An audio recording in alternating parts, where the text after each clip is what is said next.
Hoy vamos a continuar con el periodo especial.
La vez pasada estábamos viendo lo que en este momento se conoce como el periodo especial.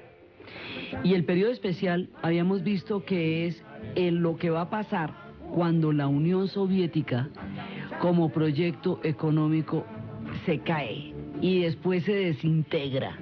Y al desintegrarse la Unión Soviética y al haber ligado a Cuba con su historia a través del régimen de la Guerra Fría, pues queda encadenada la suerte de todos los países socialistas, incluido Cuba, a la suerte de la Unión Soviética. Así que en el momento que cae la Unión Soviética, caen todos en un efecto dominó, pero a la inversa de como decía Forrest Dulles, que en los tiempos más agresivos de la Guerra Fría decía que el efecto dominó haría que todos los países se volvieran comunistas como un dominó. Y por eso se inventó la teoría de la contención. Aquí pasa lo contrario, se derrumban como un dominó. Y inclusive por dura que haya sido la crisis para los demás países socialistas, una cosa es la Alemania, que se reintegró y se reunificó con Alemania Occidental, o las economías checas o polacas que por golpeadas que estuvieran de todas maneras tendrían recursos. Y otra cosa es Cuba. Cuba es una isla y estaba totalmente subsidiada y dependía del modelo soviético en su totalidad. Cuba queda indefensa. Entonces esa indefensión económica de Cuba es la que la va a llevar a declarar el periodo especial, porque hay momento en que sencillamente dejan de llegar cosas a la isla, deja de llegar el petróleo, los insumos, las tractomulas, las llantas, la comida, y empieza el desabastecimiento. Ahora, en rigor, si Cuba era importante solamente por la Guerra Fría, y solo dentro del contexto de la Guerra Fría y de la Unión Soviética como rivalidad de los Estados Unidos, era que se justificaba, digamos, la geopolítica cubana. Entonces, el día que cayó el último ladrillo del muro de Berlín, debería levantarse el bloqueo a Cuba. Si el bloqueo se hizo para contener la Unión Soviética, para evitar el avance de Cuba en el continente, pues al caer la Unión Soviética tendría que caer el bloqueo, porque el bloqueo se hacía era contra la Unión Soviética a través de Cuba, más que específicamente contra Cuba, era contra la Unión Soviética a través de Cuba. Pero no, entonces continúa el bloqueo y va a continuar sin ninguna justificación histórica, política ni geopolítica de ninguna naturaleza. Sigue un bloqueo que se vuelve simplemente un cerco por hambre a un pueblo a la deriva. Y esto va a hacer que la vida sea muy difícil para ellos. Ahora, la justificación de que son una amenaza para el continente, un pueblo famélico, desabastecido, donde desaparecieron hasta los huevos y la gente iba a ver una película que se llamaba Splash solamente para recordar cuando había huevos en La Habana. Un pueblo en las condiciones de, digamos, de indefensión y de crisis económica en que quedó Cuba en el periodo especial, sometido a un bloqueo. Los bloqueos, originalmente los bloqueos como forma de boicotear regímenes, en realidad no ahogan a los regímenes, sino es que más bien matan a la población. Lo que se ha visto con la historia desde Cuba, Irak, es que los bloqueos matan de hambre la gente, pero no remueven el régimen. ¿Qué amenaza puede ser para el continente un pueblo en las condiciones en que Cuba quedó a la deriva después de que cayó la Unión Soviética? Entonces ya se volvió una cosa de una terquedad histórica contra la figura de Fidel, por el hecho de que Fidel era el representante del antiguo régimen comunista, pero ya no puede ser una amenaza porque es que en la práctica no lo es. Entonces se mantiene como un contrapunteo, como mientras Fidel esté vivo, Cuba está bloqueada. Entonces eso es un arcaísmo y en lugar de bajar, digamos, las barreras, lo que hacen es levantarlas más. Entonces cuando Canadá y cuando México y cuando España empiezan a entrar en fuertes relaciones económicas con Cuba, entonces sale la ley Bolton-Helms que sanciona a aquellos que mantienen comercio con Cuba, como si el bloqueo que influenciaba la OEA se pudiera hacer extensivo al resto, simplemente porque era una figura histórica de un régimen que ya había desaparecido digamos, como contrapeso a la geopolítica mundial. Entonces, si no tienen la ayuda de la Unión Soviética y el bloqueo norteamericano continúa, la cosa se pone grave, grave de toda gravedad, porque entonces es que no hay por dónde. Entonces, en ese momento empieza todo el desabastecimiento y empieza la crisis que habíamos hablado la vez pasada de cómo empieza a desbaratarse una economía que había funcionado con una austeridad grande, pero que le alcanzaba para todo el mundo. O sea, nadie tenía lujos, nadie tenía ningún tipo digamos, de artículos de consumo ligero, pero había un común nivel de vida que a todo el mundo le hacía comer, o sea, la salud, la vivienda, la educación, la vivienda hacinada y en unas condiciones complicadísimas, pero estaba garantizada para todo el mundo. Mucha gente en la calle no había y miseria tampoco, aunque hubiera unas condiciones austeras de vida. Pero con este de que se cae la Unión Soviética y el bloqueo permanece, pues esta gente queda entre la espada y la pared y quedan ahí, pues geopolíticamente hablando, si me va a pegar no me regañe, pues mejor dicho, yo ya todo lo que está alrededor se ha caído, ¿para qué la coge conmigo? Yo ya qué soy, ¿cierto? Entonces empieza toda la época del periodo especial, época en la que aún está Cuba, digamos, este es el momento en que todavía la historia está en este momento del relato. Entonces dicen, bueno, ¿ahora qué vamos a hacer? Económicamente hay que abrir eso al turismo, inmediatamente, sin la infraestructura que las islas del Caribe llevan mucho tiempo montando. Entonces no tienen, digamos, no tienen las capacidades que pueda tener Aruba, Montego Bay, que pueda tener Punta Cana, no, todo eso, digamos, los destinos turísticos de los cruceros, que llevan años montando una infraestructura hotelera óptima para garantizar la supervivencia de las islas de las Antillas, en eso le llevan una ventaja muy grande a Cuba. Cuba empieza a montar un sector turístico incipiente con lo que puede, como puede y con lo que tiene.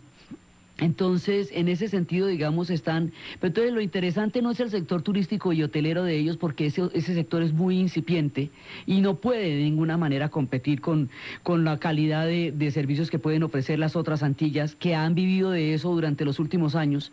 Pero entonces empieza a dar a conocer qué fue la revolución.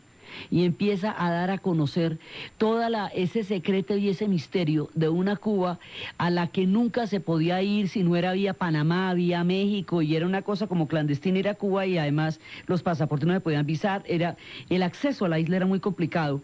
Los extranjeros iban como invitados, iban especialmente invitados, pero no podían mezclarse con la vida cubana. Eso estaba totalmente separado. Ahora los turistas entran a conocer la realidad de los cubanos y los cubanos entran a conocer cómo es el mundo por fuera de la isla, y ahí empieza, digamos, como todo un fenómeno de contacto entre una serie de culturas que estaban totalmente separadas e imposibilitadas de mirarse, como no fuera en las condiciones estrictas de los regímenes comunistas que existían en tiempos de la Unión Soviética. Entonces esto también trae una cantidad de influencias a la isla y hace que mucha gente vaya a conocer la cultura de la isla. Eso, digamos, a nivel económico. Entonces viene la supervivencia. Entonces viene la supervivencia con una dignidad impresionante, pero a medida que el tiempo pasa y el hambre aprieta, pues la dignidad se va relajando, porque es que comer dignidad, la gente come dignidad un ratico, pero es que no puede comer dignidad todo el tiempo. Entonces ahí es cuando vienen estas novelas de la trilogía sucia de La Habana de Pedro Juan Gutiérrez, escrita en el 94, cuando muestra cómo es la raza ética de la supervivencia, que es simplemente tratar de comer como se pueda, de donde se pueda, como toque, tratar de comer, cada turista se vuelve una oportunidad de que lo saque de la isla, de que les pueda ayudar con algo, de que pueda invitarlos a su país, porque para poder salir de ahí necesitan invitaciones que garanticen que las personas que los invitan se hacen cargo de sus gastos durante el tiempo de ausencia. Si se quedan mucho tiempo tienen que empezar a pagar para volver a la isla. Si se quedan mucho más tiempo del que están permitidos, les quitan la nacionalidad y no pueden volver sino cada 3 meses a la isla, digamos. El tema de circulación sigue siendo muy complicado. Para salir a la isla sigue siendo sumamente complicado y los turistas siguen siendo las únicas posibilidades reales de poder salir de la isla. Entonces, eso, digamos, toda esta crisis va a empujar también al fenómeno de los balseros, del que habíamos hablado la vez pasada. En el momento del puerto de Mariel, cuando se fueron 125.000 cubanos, esto era, digamos, aún era visto como una traición a la revolución. En el momento que eso se produjo en los 80s, se veía como una traición a la revolución, pero cuando se produce el fenómeno de los balseros, por la playa de Batabanó, en el 94, en ese momento, se ve como un acto de desesperación y esos salen como héroes. Y empiezan a hacer las balsas de hule y empiezan a fabricarlas con pita, con con lo que encuentren y se hacen a la mar. Y se hacen a la mar y la gente los va a despedir en la playa y les canta a remar, que la Virgen de Regla te va a ayudar. Sobre esta historia hay un documental recientemente hecho que estuvo nominado para el Oscar como mejor documental. Es un seguimiento de 5 años desde la historia, desde el momento en que fabrican las balsas hasta el momento en que llegan los que logran llegar. Ahora, en la época de la Guerra Fría, cada cubano que se iba era considerado un héroe por los Estados Unidos y por la comunidad de Miami y era políticamente útil, sobre todo por los Estados Unidos como, digamos, como gobierno, como autoridades de migración, y era facilitada su huida porque era una manera de atacar el régimen de la isla. Pero cuando son tantos los balseros que están saliendo, y es una tragedia humanitaria, empieza a jugar la doble agenda, porque entonces ya no los van a recibir. Entonces los dejan salir, porque si no los dejan salir no podrían salir. La bahía de La Habana es uno de los lugares más vigilados que puede haber sobre la tierra. Los dejan salir, y en el otro lado no los dejan llegar. Entonces, algunos los rescatan y ellos piensan que van para Miami y mentiras que los llevan a Guantánamo. Y en la base de Guantánamo los tienen ahí penando como en un purgatorio a ver si les dan la nacionalidad para entrar a Estados Unidos o si los devuelven a la isla. Los que logran llegar a la isla, pues se las tiene que ver durísimo porque no tienen ningún tipo de garantías. Los regímenes especiales que regían para los cubanos durante la Guerra Fría no van a regir para los balseros. Los balseros están fuera de tiempo, no son políticamente útiles para nadie. Y una tragedia humanitaria no es del interés de la geopolítica, no es del interés la tragedia de los cubanos, como no lo es la tragedia de los haitianos. Haitianos y cubanos se ahogan en el mar, devorados por los tiburones, colgando de neumáticos, atados a las pitas, buscando la mínima supervivencia que los regímenes económicos de su época les han negado. De las tragedias humanitarias más grandes, además coinciden en el tiempo, porque la crisis de los balseros coincide también con el momento que se le hace el golpe de Estado a Aristide y que sube un régimen militar y entonces mientras se produce la crisis pues hay un derrumbe de la economía haitiana, eso después lo vamos a ver, pero hay un punto en que se encuentran las dos oleadas. Y los balseros se van, y las historias de balseros son las más conmovedoras porque los niños no podían sobrevivir en las balsas, entonces cuando les decían que el niño no puede sobrevivir en la balsa, lo dejaban en el malecón, ¡tin!, y se iban. Entonces tienen que dejar sus niños. Después para reunificar esas familias es una cosa complicadísima porque ni siquiera se sabe si pueden salir uno de Guantánamo, cuánto tiempo van a durar allá. Los niños quedan con los abuelos, solo los jóvenes parten. Bueno, esto rompe, o sea, ya hay muchas rupturas en la familia cubana. Las hay desde el momento en que unos salieron de la isla y otros no durante las primeras etapas de la revolución. Las hay después del Mariel que se convierten en rupturas definitivas porque la gente que salió con el Mariel no es reconocida por la gente de la isla como parientes. Pero esta es una tragedia de separación de familias porque unos van a buscar vida, porque entre la caída de la Unión Soviética y la permanencia del bloqueo norteamericano no hay condiciones de supervivencia en Cuba. Si muchísima gente sale a la desesperación porque es que si usted se monta en un neumático para ir a los tiburones o a tratar de buscar vida, es que la cosa realmente está grave, es que la cosa no aguanta más. Y eso en el programa pasado escuchábamos al grupo a un grupo nuevo que se llama Lucha Almada, después se llamaron Habana Abierta, que contaban, bailaban el rocazón y contaban cómo no hay nada peor que un sueño hecho pedazos y cómo el hambre aprieta. Y también hablábamos de las historias de la flaca. Entonces, esto se va complicando muchísimo, muchísimo a nivel económico y tratar de mantener la dignidad y el sueño por entre una situación tan grave es muy difícil. A nivel político, ¿esto qué implica? A nivel político, esto implica que si estaba ligado a una corriente ideológica que representaba la Unión Soviética y la Unión Soviética desaparece, entonces tú y yo, ¿qué venimos siendo? Aquí como digamos, como que, ok. Entonces los cubanos deciden lo siguiente, deciden y Fidel decide que va a deslindar la filiación que tenía Cuba con el proceso soviético y más bien van a adoptar una vía cubana. Una vía, o sea, digamos como volver a la idea original que era que ellos eran lo que eran, era cubanos y lo que querían era solucionar un problema cubano y después los avatares de la Guerra Fría los montaron en el tren de la Unión Soviética, pero digamos, originalmente de los tiempos de la Sierra Maestra y eso, pues el asunto era cubano, fundamentalmente cubano. Entonces dicen, bueno, retomemos la cosa cubana y empieza una apertura económica, la dolarización de la economía de La Habana en la economía cubana, empieza una apertura hacia el turismo, pero dice, pero políticamente no vamos a cambiar nada, porque el hecho de que se haya caído la Unión Soviética quiere decir que esa forma se cayó, pero nosotros no tenemos por qué renunciar a lo que hemos sido por ellos, es lo que dice, digamos, oficialmente el régimen. Es la manera como maneja las cosas en la actualidad. Ellos dicen, ellos no se retractan y no hacen aperturas políticas porque consideran que no tienen razones políticas ni razones históricas para cambiar su modelo.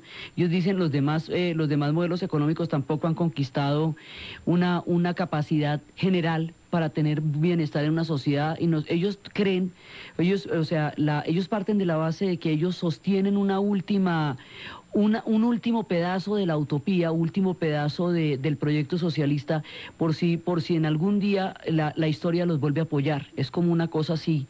Y además es todo lo que son, el núcleo histórico está vivo, la gente que la hizo y que la vivió está ahí, y esa fue la razón de su vida. Entonces eso es uno, digamos, de los dilemas más duros de lo que significó la caída del socialismo, porque era un paradigma. Entonces la gente que le apostó toda la vida a eso, ¿qué va a hacer? Cuando salió una vez en el periódico que los profesores albaneses de economía marxista tenían 6 meses para convalidar sus títulos, porque eso ya no se iba a enseñar. Profesor que durante 20 años había enseñado eso y no sabía nada más que se va a poner a hacer en la vida. Eso también porque esto era un proyecto, era un sueño, era una base económica, sí, pero esto era un proyecto y esto era un sueño. Y el proyecto y el sueño se ven gravemente confrontados al caer aquello dentro de lo cual estaban inscritos. Entonces Cuba tiene que decidir qué va a hacer, no solo económicamente, porque económicamente pues no tiene mucha opción, sobrevivir como pueda y donde pueda con lo que toque, sino políticamente, cómo va a manejar eso. Entonces dentro de esto hay muchas tendencias. Entonces la tendencia del régimen de Fidel es mantenerse dentro de lo dicho, con un carácter completamente cubano. Entonces, cuando se deslindan, por eso era que ellos llaman, retrospectivamente llaman el periodo en que estaban tan unidos a la Unión Soviética como el periodo dogmático, y la Unión Soviética se va retirando de la isla, y lo curioso es que después de que ellos dependieron de la Unión Soviética tanto, no queda nada. Solamente queda en las amplias avenidas de Miramar, donde están esas casas republicanas bellísimas con una arquitectura colosal, queda un puño como de Mazinger salido de hormigón, que no tiene que ver con el paisaje en absoluto, que es la embajada soviética, que aquello parece un monito animado japonés de la primera generación, mucho antes de los Pokémones, y uno dice, ¿y aquello que llaman? Pues la embajada soviética. Era una irrupción arquitectónica totalmente desvinculada del contexto cubano. Así eran los soviéticos en La Habana. No tenía nada que ver con los cubanos. Y era cuando hablábamos de una cultura tan supremamente austera y fuerte y con ortodoxa como la rusa, trágica, vertida en la guarachera Habana. Sí, ese contraste entre Dostoyevsky, sí, Compay. Entonces eso se van y no dejan nada. Lo curioso es que la influencia norteamericana se ve en la infraestructura de lo que fue ese país. La influencia española es terriblemente notoria en todos los aspectos de su cultura, pero la influencia rusa ya no quedó. O sea, fue una coyuntura que en un momento determinó su historia y que luego no deja las huellas de toda la importancia que tuvo durante todo el periodo de la revolución, el haber estado dentro del mundo soviético. La respuesta que ellos dan, digamos, ¿qué van a hacer ellos con su revolución? ¿Cómo la plantean? Entonces se le pregunta a Silvio Rodríguez, ¿usted qué opina? Si usted le preguntara a Silvio Rodríguez, él qué dice, si él que fue el cantor de la revolución, pues él le diría lo siguiente, como él lo dice, que es cantándolo.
Que machacaran mis manos y mi boca, que me arrancaran los ojos y el badajo. ¿Será que la necedad parió conmigo?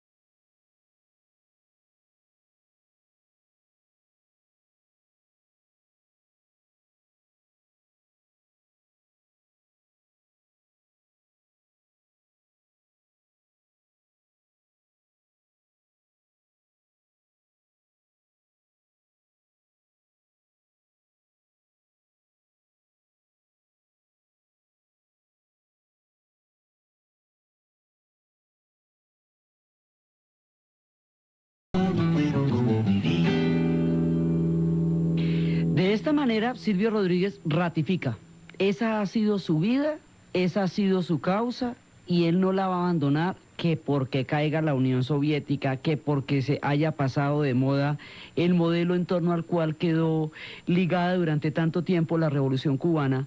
La posición de Fidel es que él no hace ni un solo cambio. Entonces, eso significa además que los organismos de seguridad van a estar con todas las pilas puestas y el nivel de control social se hace más bravo todavía, porque hay digamos, no se va a hacer ningún tipo de cambio. Entonces, pues eso hace complica también las cosas porque se le añade a las condiciones económicas tan supremamente difíciles condiciones de control social fuertes. Y eso, las dos cositas al tiempo son complicadas. Ahora, de acuerdo con el tratado Khrushchev-Kennedy, Cuba nunca iba a ser invadida por los Estados Unidos mientras durara la Guerra Fría. Al acabarse la Guerra Fría y al no existir la Unión Soviética, ¿seguirá vigente el tratado? Esa pregunta refuerza las condiciones militares de la isla, de una sociedad que de por sí ha estado militarizada durante 45 años esperando una invasión y que sigue como en las mismas condiciones esperando una invasión. Entonces hay una serie de premisas, de pedazos de la Guerra Fría que no quedaron bien terminados ni claros en ninguna parte, que son las que se ven en Cuba. Entonces, este proceso del periodo especial es un proceso económico porque es el fin del sustento del proyecto económico de la isla. Es un proceso político porque la pone a andar en una gravitacionalidad distinta. Es un proceso social porque desencadena una crisis gigantesca, una crisis de modelo, una crisis porque desde el punto de vista de Fidel y de los cubanos que continúan, digamos, en el camino en el que se hizo la revolución y que creen en ella y que piensan que no hay ninguna razón para dar marcha atrás o para cambiar los modelos, esa es una posición. Hay otra posición, y la otra posición es de los que le apostaron al sueño y se sienten totalmente frustrados, sienten que cuando llegó el momento de poder salir adelante cuando le llegó su turno ya no había turno, y es toda una juventud que lucha por sobrevivir y que no tiene condiciones en la isla, altamente preparada, profesionalizada, con un nivel de educación bastante bueno, ¿sí? Preparados por todo el proceso educativo cubano y que no tienen con qué trabajar y son los que les toca jinetear en la playa y son los que les toca vender PPG entonces dicen, ¿cómo me va a tocar a mí cómo me toca a mí hacer eso si yo fui preparada como preparado para bioquímico, sí? Entonces, esa sensación de aquello para los que lo prepararon y la vida que les tocó, les produce un grado de frustración inmenso, una sensación de sin salida y una injusticia de la historia para ellos que esperaron, después de 2 generaciones de lucha, el tiempo en que a ellos les iba a tocar el futuro, y resulta que el futuro no estaba en ninguna parte. Eso es otro sector. Ese sector emigra. Está migrando en grandes cantidades y está tratando de buscar, pero esas emigraciones son completamente difíciles. Son muy difíciles porque precisamente las condiciones de salida y de entrada y de todo eso son complicadas. Entonces hay otro sector que se siente totalmente frustrado. Hay otro sector que no puede salir porque no tiene cómo, y que su suerte está ligada a la suerte que tenga en ese momento la isla, porque ellos no pueden hacer otras cosas. El asunto con Miami va a llegar a un punto a un punto fundamental en donde se empiezan a encontrar las dos sociedades, porque las remesas de la gente que se fue para Miami o que tiene familiares en Miami es lo que sostiene a las personas que están pasando hambre en la isla. Entonces ahí se vuelve un juego de doble moral, porque se supone que se detestan, pero se necesitan porque es que los unos sostienen a los otros y los otros son los familiares de los que están allá. Entonces ahí empieza a darse, digamos, como una situación, y el punto fundamental en el que se pone de manifiesto los dos proyectos, el proyecto cultural de los cubanos que vivieron fuera de la isla con el proyecto de los cubanos que viven dentro de la isla, se pone de manifiesto en la piedra de toque que es Elian. En el momento de Elian, que es un niño balsero que va a llegar a las costas de Miami y que lo recogen y que el papá se quedó en Cuba y que toda la familia que salió en la balsa con él murió, que eso pasaba muchísimo, morían ahogados o comidos por los tiburones y uno o ninguno sobrevivía.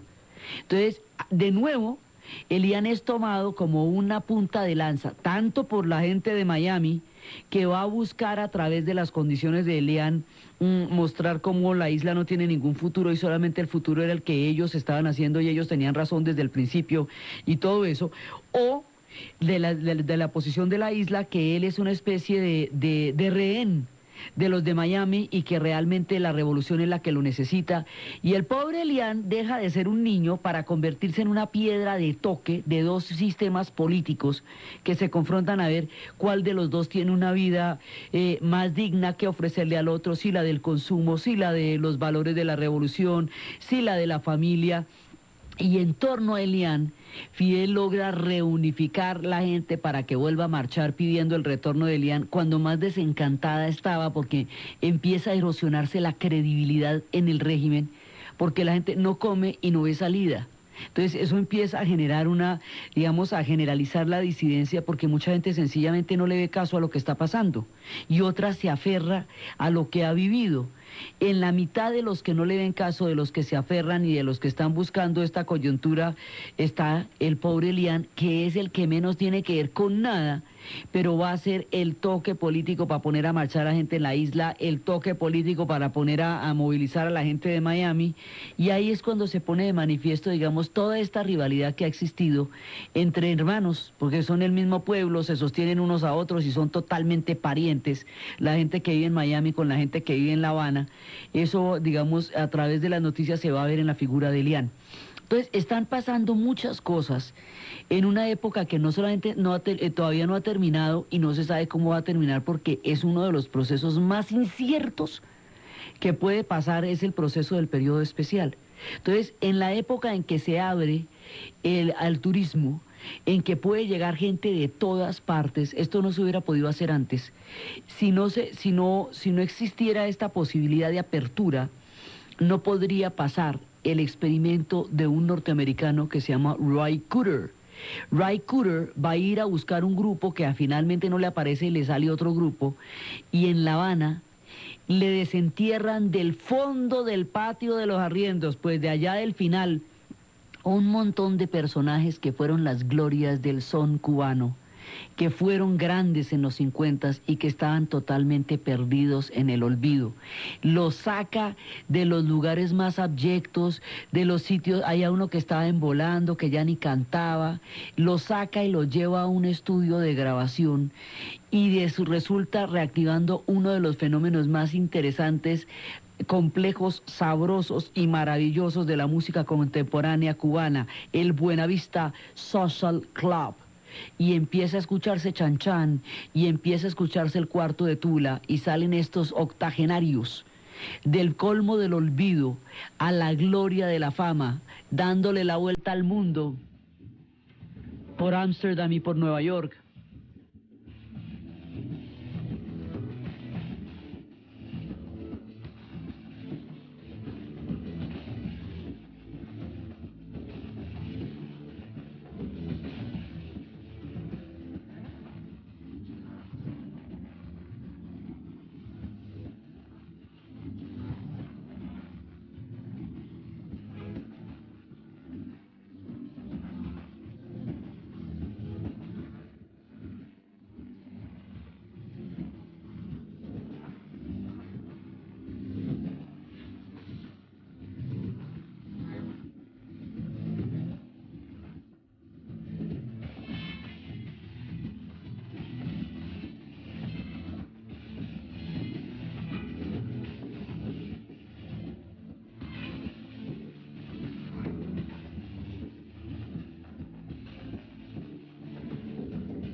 Este fenómeno desentierra Compay Segundo, Amara Portuondo, Ibrahim Ferrer.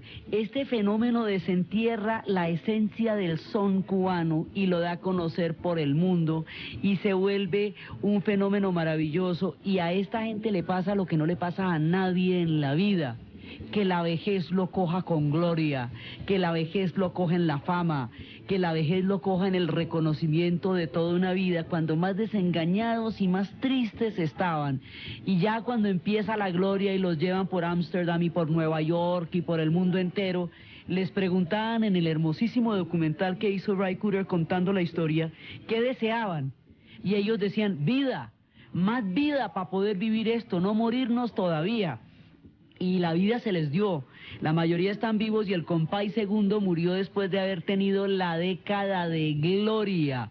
Nunca la vejez en Occidente coge a la gente en condiciones tan privilegiadas como los últimos años de la vida del compay segundo, con su tabaco nonagenario, recorriendo el mundo con toda la sabrosura del son de lo que alguna vez fueron los compadres, y el mundo conocerá este inagotable filón de uno de los pueblos con más talento musical del planeta Tierra, que es el pueblo cubano, y arranca toda la era de Buenavista, en los momentos más duros del periodo especial, cuando las cosas están más tristes, arranca el fenómeno de Buenavista, y la música vuelve por todos lados, y los festivales del bolero se reactivan, y se escucha la voz de Amara Portuondo, y de todo el mundo, y así, digamos, la realidad cubana es una realidad totalmente contradictoria. Y cuando pasan las cosas más terribles, pasan las cosas más sublimes, porque ellos son todo eso a la vez. Son un pueblo heroico, sublime, musical, son un pueblo también con unos avatares y unos niveles de circunstancias complejos. Y este fenómeno va a dar a conocer una parte importantísima de la cultura cubana a través de Buenavista Social Club. Después de que Cuba deslinda su espíritu político de la Unión Soviética, retoma lo cubano. Entonces ya no va a ser un Estado ateo, como estaba consagrado en la Constitución, sino que va a ser un Estado laico. Es decir, las religiones serán permitidas, porque eso estaba prohibido, y además estaban prohibidos de acuerdo con el modelo soviético. Entonces empieza la gente a poder volver a rendir cultos, y como la religión más importante de Cuba, digamos la que tiene una presencia cultural más importante, es la santería. Entonces la santería vuelve otra vez de una manera abierta, y es cuando hablábamos que se producen estos sincretismos entre la santería y la figura del Che Guevara, y entonces quedan santeros guevaristas, digamos, queda una reconstrucción valorativa. Eso es uno de los retos más grandes del periodo especial, es hacer una reconstrucción valorativa de una sociedad que se vio abocada a semejantes cataclismos. Entonces es en este contexto donde surgen los famosos orishás de La Habana, que hemos puesto en otros programas, que son un grupo de jóvenes que emigran de la isla y van a hacer esta música en Europa, pero desde Europa van a mirar su isla, sus raíces y su mismo nombre, orishás, pues son los famosos orishas, que son los espíritus de la religión yoruba, y otra vez retoman el mensaje del Ifá, que es a través del cual se leen los collares de Olodumare, de toda la religión yoruba, que habíamos hablado en otros capítulos de la historia de Cuba, la importancia que tiene el acervo africano, de dónde viene, la manera como se mezclaron los santos cubanos con los santos cristianos, con los dioses africanos, y crearon una religión que en este momento tiene más vigencia y más vida en Cuba de lo que nunca ha tenido, porque todo este fenómeno social hace que la fe santera resurja con una fuerza inusitada en los 90, y ellos todo lo que están pensando lo cantan. Entonces esto ya es de los cubanos en Europa, empiezan a salir por todas partes del mundo y se dan cuenta que el mundo es completamente diferente a la isla donde estaban, que estaban como en una especie de caverna de Platón, donde había una realidad propia, un ecosistema político único que no se repite en ninguna otra parte. Esos problemas de adaptación son bravísimos. Entonces los orishás cantan desde el otro lado del mar lo que ven de su isla, como si estuvieran allá, entre la santería y el contacto internacional con el mundo, que el periodo especial hace posible para los cubanos.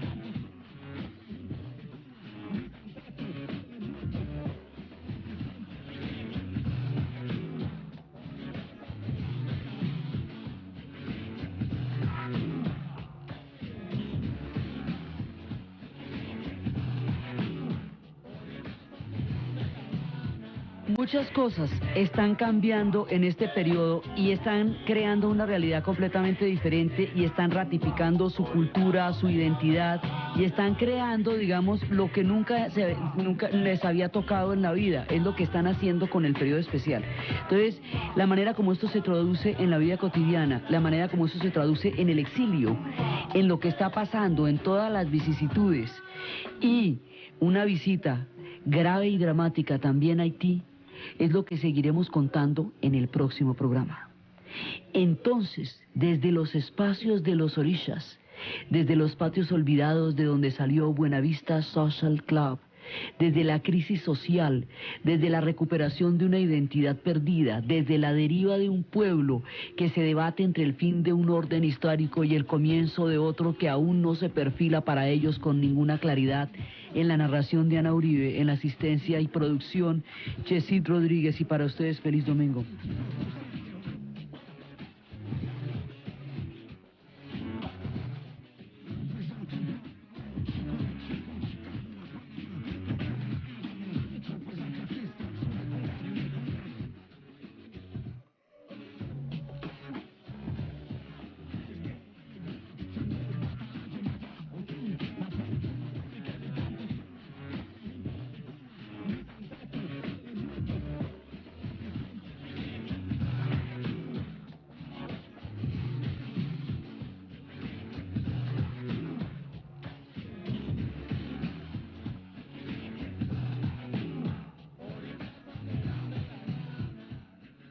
Inclusive por dura que haya sido la crisis para los demás países socialistas, una cosa es la Alemania, que se reintegró y se reunificó con Alemania Occidental, o las economías checas o polacas que por golpeadas que estuvieran de todas maneras tendrían recursos. Y otra cosa es Cuba. Cuba es una isla y estaba totalmente subsidiada y dependía del modelo soviético en su totalidad. Cuba queda indefensa. Entonces, esa indefensión económica de Cuba es la que la va a llevar a declarar el periodo especial, porque hay un momento en que sencillamente dejan de llegar cosas a la isla, deja de llegar el petróleo, los insumos, las tractomulas, las llantas, la comida, y empieza el desabastecimiento.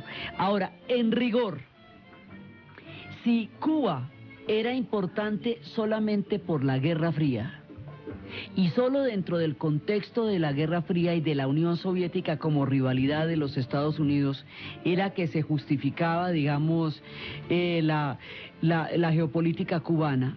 Entonces, el día que cayó el último ladrillo del muro de Berlín, debería...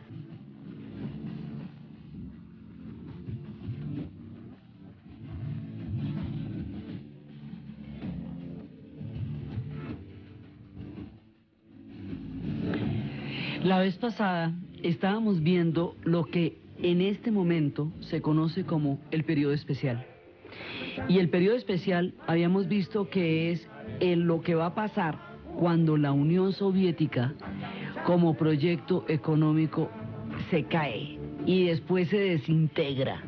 Y al desintegrarse la Unión Soviética y al haber ligado a Cuba con su historia a través del régimen de la Guerra Fría, pues queda encadenada la suerte de todos los países socialistas, incluido Cuba, a la suerte de la Unión Soviética. Así que en el momento que cae la Unión Soviética, caen todos en un efecto dominó, pero a la inversa de como decía Forrest Dulles, que en los tiempos más agresivos de la Guerra Fría decía que el efecto dominó haría que todos los países se volvieran comunistas como un dominó. Y por eso se inventó la teoría de la contención. Aquí pasa lo contrario, se derrumban como un dominó. Y que hoy vamos a continuar con el periodo especial.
levantarse el bloqueo a Cuba.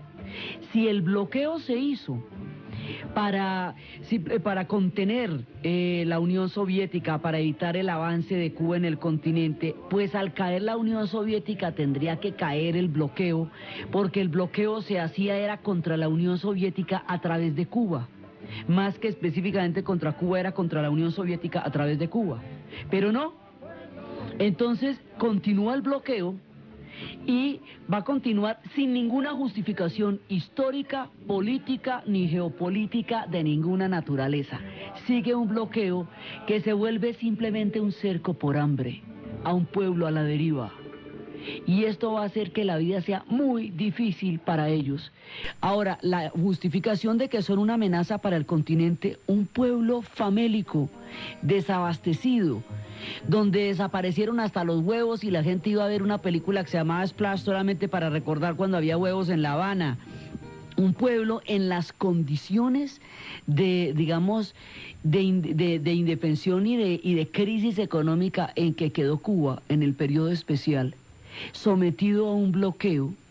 Los bloqueos, originalmente los bloqueos como forma de boicotear regímenes, en realidad no ahogan a los regímenes, sino es que más bien matan a la población.